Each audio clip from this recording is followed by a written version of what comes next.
Hello everyone. If you like what I'm doing here, please consider subscribing, liking, and commenting. It would really help the channel out quite a bit. Thank you very much.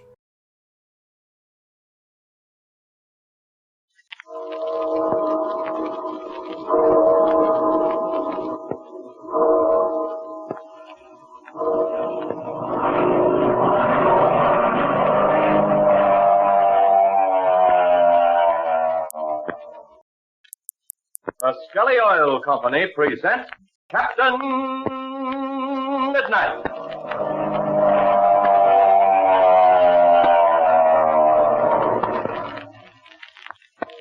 Captain Midnight, brought to you every day, Monday through Friday, at this same time by the Skelly Oil Company, Skelly Jobbers and Dealers.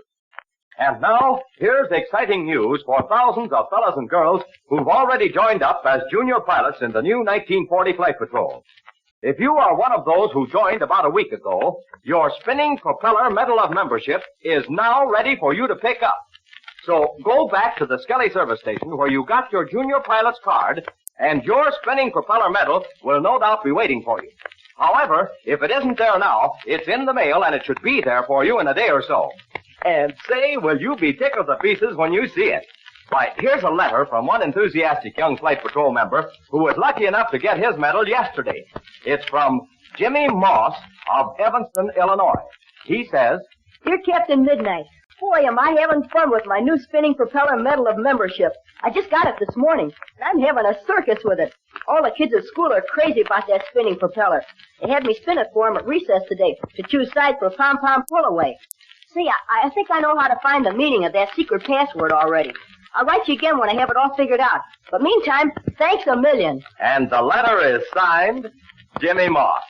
Say, wasn't that a swell letter? And I see your very own spinning propeller medal of membership. So remember, if you've already joined, your spinning propeller medal of membership is probably ready for you at your Skelly service station right now. And if you haven't joined, say, do a penny. Here's all you do, service station, the next time you're out riding with Mother or Dad. Tell your Skelly man you want to join the new 1940 Flight Patrol Junior Pilot's application card right away. He'll send right in for your spinning propeller medal of membership, and he'll put your name on the list for all the wonderful big gifts and presents that are coming later. But don't delay. Ask Mother or Dad to stop at your Skelly service station with you tonight. And now to Captain Midnight. Last time you remember, Patsy and Ma Donovan, Pinky and Slim, escaped from capture by Sharksmen by using the captured pilot Zollinger as a shield as they escaped from the cabin in which they were seemingly trapped. Thinking that Captain Midnight and Chuck were probably nearby in the darkness, Patsy tried to communicate with them by using a signal she and Chuck formerly used in their grammar school days, imitating the screech of a hoot owl. Our scene today is with Chuck and Captain Midnight in the shadows not very far away from the now deserted cabin in which Patsy and her friends had been hiding. Suddenly, above the sighing of the wind, they hear...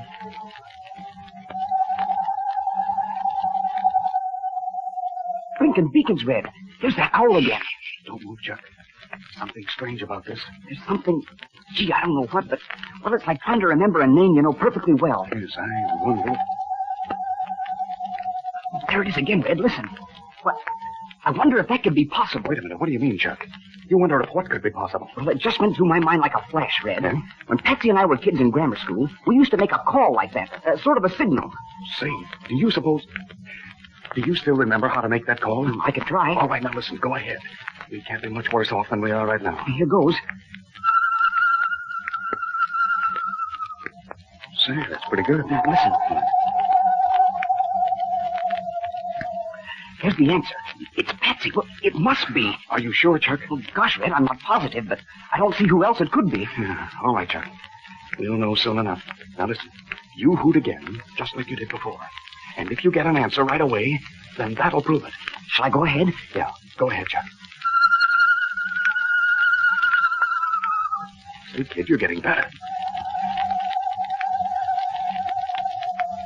Oh, gee, Red, isn't that swell? It is Patsy. There can't be any doubt. You bet. That proves it as far as I'm concerned. Now, look, Chuck, we've got to be mighty careful. If I'm right, we're surrounded by enemies on every side. Now, we've got to contact Patsy and the others, but At the same time, we've got to protect them. I understand what you mean, Red. We mustn't draw attention to their hiding place. That's it, exactly. Now then, I thought that sound came from our left. And that's what I thought, too. All right, let's go. I'll lead the way and you follow. Keep on my heels and let's try not to make any more noise than possible. Okay, Red, lead on.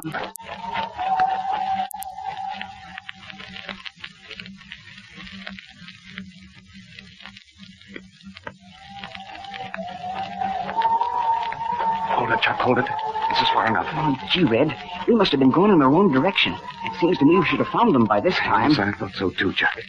Well, now, wait a minute.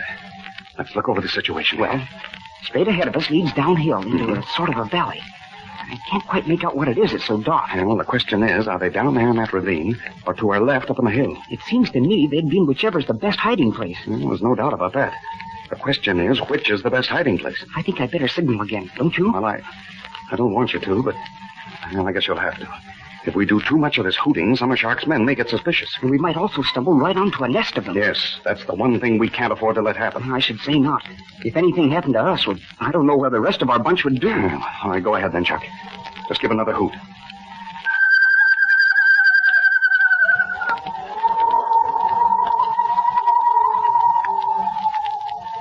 Listen, Red. Listen to that. Patsy's to our left, up the hill. Yes, you're right, Chuck. Come on, follow me. Oh, look, Red. We're running into the cliff. Yes, I see. Go easy, Chuck.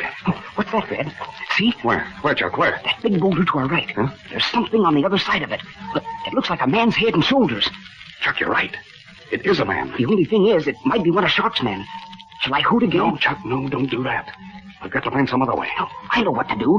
There's another signal Patsy will understand. There is? Well, what is it? It's a low whistle, repeated 2 times. If Patsy hears it, she'll reply with 3 whistles. Okay, Chuck. But first, get back in the shadow of the street. Come on. If that fellow's an enemy, we don't want him taking a pot shot at you. Okay, how's this? Now, just a minute. Yeah. Okay, this is all right. All right, now go ahead.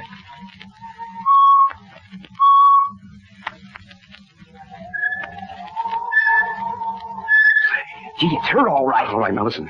Call out in a low tone. Hey, Patsy. I hear you, Chuck.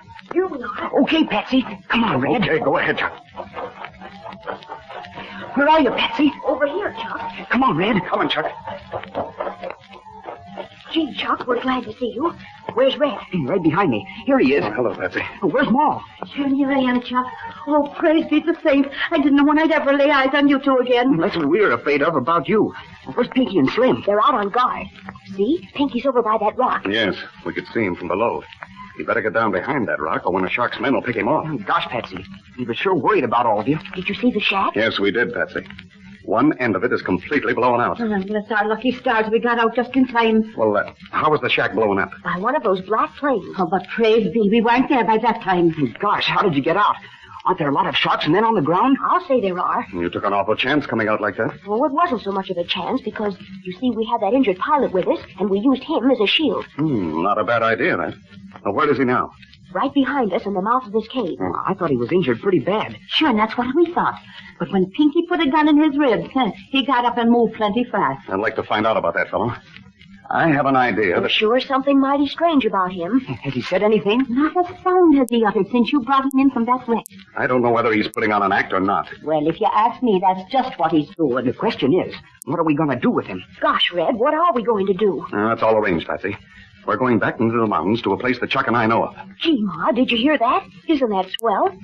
But listen, Red, we've told you what's happened to us, but you haven't said a word about yourself. What's happened to us? You mean what hasn't happened to us? Yes, that's about it, Patsy. So much has happened to us that, well, it'd take a couple of hours to tell about it. But anyway, tell us what's happened to Major Steele. All right. He and that agent of his, Bud Conley, are in the Spartan on their way to the border. As soon as they cross it, they'll find an airport and land. Sure, and what might they be going that far away for? Well, you see, it's like this, Mrs. Donovan. Chuck and I were in the black two-seater. Well, we met the Spartan in the air. Thinking it was flown by Shark's men, we started a scrap. Then suddenly we discovered Major Steele and Conley were in it. Can you tie that? Glory be. Shh, not so loud. But you still haven't told us why they're flying across the border. Well, in the fight, one of our shots must have crippled their landing gear. Anyway, they couldn't lower it, so they decided to fly across the border and land on a friendly field where they can get both help for the ship and for us. Gee, that's swell. But they'll be cracking up when they land, won't they? No, I don't think so. In the retracted position, the wheels are below the wing a little bit. I think Major Steele can set it on all right. What time will they get back? They should get back by noon tomorrow.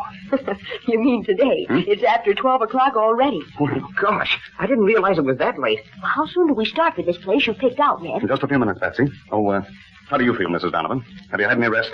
Sure, and I haven't closed an eye for I don't know how long. But I'm good for a few hours yet. Don't forget you can't lick the Irish. No, Mrs. Donovan. I've good reason to know that. But that gets us back to this prisoner. What are we going to do with him? Well, first, I want to take a look at him. Where is he, Patsy? This way a few steps, Red. Okay, you lead the way. Anybody got a light here? Here's my flashlight. Oh, swell, Chuck. Here, let me have it, will you? Here you are. Thanks. There he is, Red, lying on the ground. Mm-hmm. I'll snap on this light and we'll take a look at him. Sure, and he acts the same as he always has, lying on his back with his eyes wide open. Well, I'm going to give him another chance to answer another question. Listen, fella. Can you hear what I'm saying? I don't think he can hear you. He's either deaf or he lost his hearing in that crash. Now, wait a minute, Chuck. I'll try once more. Now, listen to me. If you can hear me, nod your head. He's a good actor, if you ask me. Well, maybe his neck's hurt, so he can't move it. He didn't have any trouble walking, but I don't believe he can hear. His expression hasn't changed a single bit. He's got the strangest look in his eyes. Sort of as though he was grateful to us. I've had the same feeling, Chuck. I think he knows we've done our best to help him. Yeah, I wouldn't be trusting him for a second. He's up to no good, or he wouldn't be flying for Ivan Shark. Oh, I don't know about that, Mrs. Donovan. Sometimes men get into Shark's power and can't help themselves. Just the same. A person's judged by the kind of company he keeps. Well, Red, what are we going to do? Let him lie there for just a few seconds. Let's all of us step away here. Okay, Red. Where? Over this way. Follow me. Come on, Ma. All right, but I don't like the idea of leaving this fellow alone. All right, wait a minute. Oh, this is far enough. I didn't want to talk in front of that fellow, although he's probably heard a lot already. Are we going to take him with us? Well, that's just what I'm going to decide right now. For the moment, I can't see any value in taking him along. Well, we could use him for protection again, just as we did before. Somehow I've got a hunch that won't work again, especially if we're bombed from the air.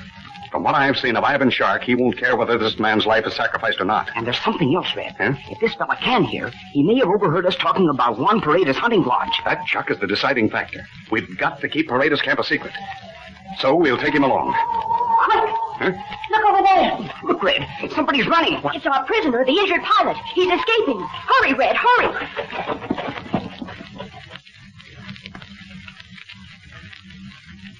Well, the injured pilot, whose name we know to be Zollinger, has seized an opportunity to escape.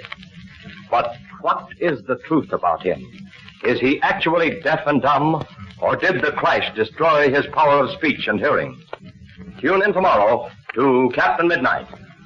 Say, if one of your best friends was going to miss out on something that you knew was going to be more fun than anything you ever heard of, you'd want to tell him about it so he could take part in it too, isn't that right?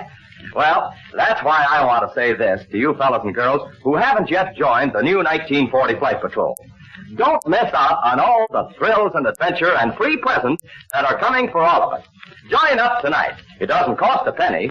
All you do is drive over to your Skelly service station with Mother or Dad. Your Skelly man will see that you get your junior pilot's card and the big spinning propeller medal of membership and all the rest. But say, do it tonight, won't you? So you won't miss out on a single bit of the fun that's ahead for every member. Now, don't forget to tune in again tomorrow, same time, same station, for further transcribed adventures of Captain Midnight. Brought to you by the Skelly Oil Company, Skelly Jobbers and Dealers. Does Captain Midnight dare to try to catch the escaping prisoner? How much has this man overheard? And meanwhile, what is Ivan Shark doing? Be sure to listen tomorrow. Until then, this is Don Gordon, your Skelly man, saying goodbye and happy landing!